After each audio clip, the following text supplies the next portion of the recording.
മെന്റലിസത്തിന്റെ അധികം പുറത്തു വരാത്ത സങ്കേതങ്ങൾ കൊണ്ട് നിങ്ങൾക്കും പലതും സാധിക്കാനാകും.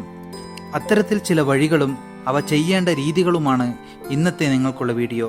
അതിനു മുമ്പ് ഒരു ചോദ്യം: മെന്റലിസം വർക്ക് ചെയ്യുന്നത് എങ്ങനെയെന്ന് നിങ്ങൾക്കറിയാമോ? മെന്റലിസം വർക്ക് ചെയ്യുന്നത് mind reading, mind influencing, psychological tricks ഇവയുടെ സഹായത്താലാണ്. ഇതിൽ മൈൻഡ് റീഡിംഗ് എന്നാൽ നമ്മുടെ മനസ്സിനെ വായിച്ചെടുക്കൽ, മൈൻഡ് ഇൻഫ്ലുവൻസിങ് എന്നാൽ മെന്റലിസ്റ്റ് ഉദ്ദേശിക്കുന്ന കാര്യങ്ങൾ നമ്മളെ കൊണ്ട് ചെയ്യിക്കൽ, പിന്നെ സൈക്കോളജിക്കൽ ട്രിക്സ് എന്നാൽ സൈക്കോളജിക്കൽ സജഷൻ, ഹിപ്നോതെറാപ്പി തുടങ്ങിയ മാർഗങ്ങൾ. ഈ പറഞ്ഞ കാര്യങ്ങളും മറ്റു ചില ട്രിക്കുകളും കോർത്തിണക്കി മെന്റലിസ്റ്റ് നമുക്ക് മുന്നിൽ ഒരു ദൃശ്യ ശബ്ദ അനുഭവ വിസ്മയം തീർക്കുന്നു. ഒരു മെന്റലിസ്റ്റ് ആവുക എന്നാൽ അത്ര എളുപ്പമുള്ള കാര്യമല്ല.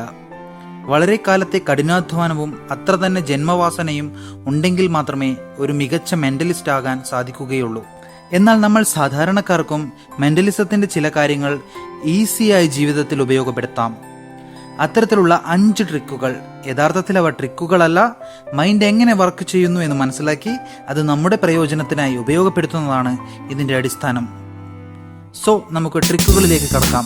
ആദ്യത്തെ ട്രിക്ക് നമ്മൾ പലരും അഭിമുഖീകരിക്കുന്ന ഒരു പ്രശ്നത്തിനുള്ള സൊല്യൂഷനാണ്. നമ്മളിൽ പലരും പല കാര്യങ്ങളും മറന്നു പോകാറുണ്ട്. ഉദാഹരണത്തിന്, നമ്മളുടെ വീട്ടിന്റെ ഡോർ ലോക്ക് ചെയ്ത് കുറച്ചു ദൂരം നടന്ന് അല്ലെങ്കിൽ ബൈക്ക് എടുത്ത് കുറച്ചു ദൂരം പോയി കഴിയുമ്പോഴാണ് നമുക്ക് ഒരു ഡൗട്ട് ഉണ്ടാകുക. നമ്മൾ ഡോർ ലോക്ക് ചെയ്തോ എന്ന് നമ്മൾ ഷുവർ അല്ലാതിരിക്കും. നമ്മൾ ഡോർ ലോക്ക് ചെയ്തോ അതോ ഡോർ ലോക്ക് ചെയ്തില്ലയോ എന്ന ഡൗട്ട് നമ്മളെ അലട്ടും. അതുപോലെ തന്നെയാണ് നമ്മളുടെ ഗ്യാസ് കണക്ഷൻ ഓഫ് ചെയ്യുന്ന കാര്യവും. പലപ്പോഴും ഗ്യാസ് കണക്ഷൻ ഓഫ് ചെയ്തോ എന്ന് നമ്മൾക്ക് ഡൗട്ടായിരിക്കും. അതുപോലെ നമ്മളുടെ വീട്ടിലെ ഫാൻ ഓഫ് ചെയ്തോ, കിണറിലെ മോട്ടോർ ഓഫ് ചെയ്തോ, ഇങ്ങനെ അനവധി കാര്യങ്ങളിൽ നമ്മൾക്ക് ഡൗട്ട് ഉണ്ടാകാറുണ്ട്. ഈ കാര്യങ്ങൾക്കൊക്കെ നമുക്കൊരു സൊല്യൂഷൻ കണ്ടുപിടിക്കണം. കാരണം ചെറിയ കാര്യങ്ങളാണെങ്കിൽ കൂടി അവ നമ്മളുടെ ജീവിതത്തിൽ ഒരുപാട് ടെൻഷനും വീർപ്പുമുട്ടലും നമ്മളെ അനുഭവിപ്പിച്ചിട്ടുണ്ട്. സോ ഒരു ഈസി മെത്തേഡിലൂടെ നമുക്ക് ഈ ഒരു പ്രശ്നം മറികടക്കാം. അതിനായിട്ട് നമ്മൾ വേണ്ടത്, ഇങ്ങനെയുള്ള കാര്യങ്ങൾ ചെയ്യുമ്പോൾ, ഉദാഹരണത്തിന് നമ്മൾ ഡോർ ലോക്ക് ചെയ്യുമ്പോൾ, അല്ലെങ്കിൽ ഗ്യാസ് കണക്ഷൻ ഓഫ് ചെയ്യുമ്പോൾ, അല്ലെങ്കിൽ മോട്ടോർ ഓഫ് ചെയ്യുമ്പോൾ, അല്ലെങ്കിൽ അങ്ങനെയുള്ള ഏത് കാര്യം ചെയ്യുമ്പോഴും ഒരു വിചിത്രമായ ഒരു ശബ്ദം അല്ലെങ്കിൽ ഒരു വാക്ക് നമ്മൾ സംസാരിക്കണം. നമ്മളുടെ ഓർമ്മയ്ക്ക് ഒരു പ്രത്യേകതയുണ്ട്. വിചിത്രമായ എന്ത് കാര്യങ്ങളും അത് പെട്ടെന്ന് ഓർമ്മിച്ചു വെക്കും. സോ ആ ഒരു പ്രതിഭാസമാണ് നമ്മൾ ഉപയോഗപ്പെടുത്തുന്നത്. ഉദാഹരണത്തിന്, നമ്മൾ ഡോർ ലോക്ക് ചെയ്യുമ്പോൾ കറുത്ത മുയലെന്നോ പച്ച മുയലെന്നോ അല്ലെങ്കിൽ മരപ്പട്ടി എന്നോ അങ്ങനെ നമ്മൾ നിത്യജീവിതത്തിൽ ഉപയോഗിക്കാത്ത വാക്കുകളാണ് ഇതിന് ഉപയോഗിക്കേണ്ടത്. സോ ഇങ്ങനെ ചെയ്യുന്നത് കൊണ്ട് നിങ്ങൾ ഡോർ ലോക്ക് ചെയ്ത് എത്ര ദൂരം പോയാലും എത്ര സമയം കഴിഞ്ഞാലും ഡോർ ലോക്ക് ചെയ്തോ ഇല്ലയോ എന്ന കാര്യത്തിൽ നിങ്ങൾക്കൊരു ഡൗട്ടിന്റെ കാര്യം ഉണ്ടാവില്ല.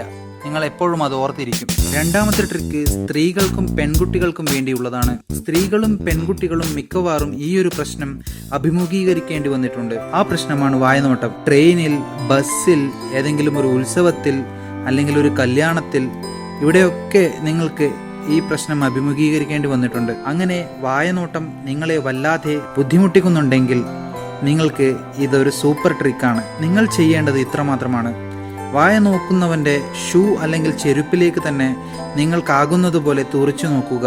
ഇതാ വായ നോക്കിയെ വായനോട്ടത്തിൽ നിന്ന് പിന്തിരിപ്പിക്കുക മാത്രമല്ല, അവനെ അല്ലെങ്കിൽ അവളെ അസ്വസ്ഥയാക്കുകയും ചെയ്യും. ഇത് 100% വർക്കാവുന്ന ഒരു ട്രിക്കാണ്.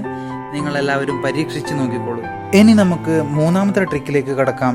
നിങ്ങൾ ദിവസവും ഒരാളെ കാണുന്ന സമയത്ത് വല്ലാത്ത സങ്കടഭാവം മുഖത്ത് വരുത്തുകയാണെങ്കിൽ കുറച്ചു ദിവസങ്ങൾക്കുള്ളിൽ ആ ആളിനെ നിങ്ങളെ കാണുമ്പോൾ ഓട്ടോമാറ്റിക്കലി മനസ്സിൽ ദുഃഖം ഉണ്ടാവുന്നതായിരിക്കും. അതുപോലെ തന്നെയാണ് സന്തോഷവും. ഇതിൽ ഏതാണോ നിങ്ങൾക്ക് ആവശ്യം അത് ഉപയോഗിക്കാം. ഇനി നമുക്ക് നാലാമത്തെ ട്രിക്കിലേക്ക് കടക്കാം. നിങ്ങളുടെ കൂട്ടത്തിൽ ആരെങ്കിലും ഒരു തെറ്റ് ചെയ്തത് കാരണം നിങ്ങളുടെ ടീമിന് ഒരു നഷ്ടം സംഭവിച്ചു എന്ന് കരുതുക. നിങ്ങൾക്ക് ഇത് അയാളെ വല്ലാതെ ഹേർട്ടാക്കാതെ പറയുകയും വേണം. ഉദാഹരണത്തിന്, തലേ ദിവസം രാത്രി നിങ്ങളുടെ ക്ലബിലെ TV ഇടിമിന്നൽ കൊണ്ട് കത്തിപ്പോയി. നിങ്ങളുടെ ഒരു ഫ്രണ്ട് TV അൺപ്ലഗ് ചെയ്യാൻ മറന്നുപോയതാണ് കാരണം. ഇത് അയാൾ വേണമെന്ന് വച്ച് ചെയ്തതല്ല. അതുകൊണ്ട് തന്നെ നീ ഇന്നലെ TV അൺപ്ലഗ് ചെയ്യാത്തത് കൊണ്ട് TV കത്തിപ്പോയി എന്ന് നമുക്ക് പറയാം. പക്ഷെ ഇത് അയാളെ ഹേർട്ടാക്കാൻ ചാൻസ് ഉണ്ട്. സോ അതിന് പകരമായി TV അൺപ്ലഗ് ചെയ്യാത്തത് കൊണ്ടാണ് TV കത്തിപ്പോയത്. അങ്ങനെ നിങ്ങൾ ഇതിനെ റീഫ്രേസ് ചെയ്യുമ്പോൾ എന്തു സംഭവിക്കുന്നു എന്ന് നോക്കാം. നിങ്ങളുടെ സുഹൃത്തിനെ നിങ്ങൾ അക്യൂസ് ചെയ്യാതെ, അയാളെ ഹേർട്ടാക്കാതെ കാര്യം അയാളെ ഗ്രഹിപ്പിക്കുകയാണ്. സോ അയാൾ ഹേർട്ട് ആവുകയുമില്ല, എന്നാൽ അത് അത് കേൾക്കുകയും അലേർട്ട് ആവുകയും ചെയ്യും. നിങ്ങളെ ഒരു ശവത്തിൽ കുത്തിയായി ആരും കണക്കാക്കുകയുമില്ല. അടുത്ത ട്രിക്ക് നമ്മുടെ ഉറക്കത്തെ സംബന്ധിച്ചിട്ടുള്ളതാണ്. നമുക്ക് ഒരു ദിവസം രാത്രി മുഴുവൻ ഉറക്കം കിട്ടിയില്ല എന്ന് കരുതൂ. കൊതുക് കടി കൊണ്ടോ കരണ്ട് പോയതുകൊണ്ട് ചൂടെടുത്തോ മറ്റോ നാളെ നിങ്ങൾക്ക് ജോലിക്ക് പോകുകയും വേണം. അങ്ങനെയുള്ള സന്ദർഭത്തിൽ ഉറക്കത്തിന്റെ ക്ഷീണം നിങ്ങളുടെ ജോലിയെ ബാധിക്കാതിരിക്കാൻ ഒരു വഴിയുണ്ട്. എഴുന്നേറ്റതിനു ശേഷം സ്വന്തം മനസ്സിനോട് 5 തവണ മനസ്സിൽ പറയുക, ഇന്നലെ നല്ല ഉറക്കം കിട്ടി, ഇന്നലെ നല്ല ഉറക്കം കിട്ടി എന്ന് നമുക്ക് നമ്മളുടെ മനസ്സിൽ പറഞ്ഞുകൊണ്ടിരിക്കുക. ചിരിക്കണ്ട, ഇത് ട്രൈ ചെയ്ത് നോക്കൂ, ഇത് വർക്ക് ചെയ്യുന്നതായിരിക്കും. സോ ഇന്നത്തെ 5 ട്രിക്കിൽ ഏത് ട്രിക്കാണ് നിങ്ങൾക്ക് ഏറ്റവും കൂടുതൽ ഇഷ്ടമായത്? ഇവയെല്ലാം നിങ്ങളുടെ ജീവിതത്തിൽ പ്രയോഗിച്ചു നോക്കൂ. എല്ലാം വർക്ക് ചെയ്യുന്നതാണ്.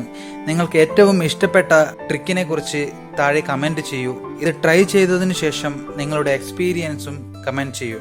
ഈ വീഡിയോ കണ്ടതിനും ആസ്വദിച്ചതിനും അവ ഉപയോഗപ്പെടുത്തുന്നതിനും നിങ്ങൾക്കെല്ലാവർക്കും നന്ദി. ഇനിയും ഇതുപോലുള്ള വീഡിയോ ഞാൻ അപ്ലോഡ് ചെയ്യുമ്പോൾ നിങ്ങൾക്കത് കിട്ടുവാനായി സബ്സ്ക്രൈബ് ചെയ്യൂ. കൂടാതെ നിങ്ങൾക്ക് ഈ വീഡിയോ ഇഷ്ടപ്പെട്ടെങ്കിൽ ലൈക്ക് ചെയ്യൂ, ഇഷ്ടപ്പെട്ടില്ലെങ്കിൽ ഡിസ്ലൈക്ക് ചെയ്യൂ. പിന്നെ നിങ്ങളുടെ സുഹൃത്തുക്കൾക്കും ഇത് ആവശ്യമാണ് എന്ന് തോന്നുകയാണെങ്കിൽ നിങ്ങളുടെ ഫേസ്ബുക്കിലും ഷെയർ ചെയ്യൂ. സോ അടുത്ത വീഡിയോയിൽ കാണാം.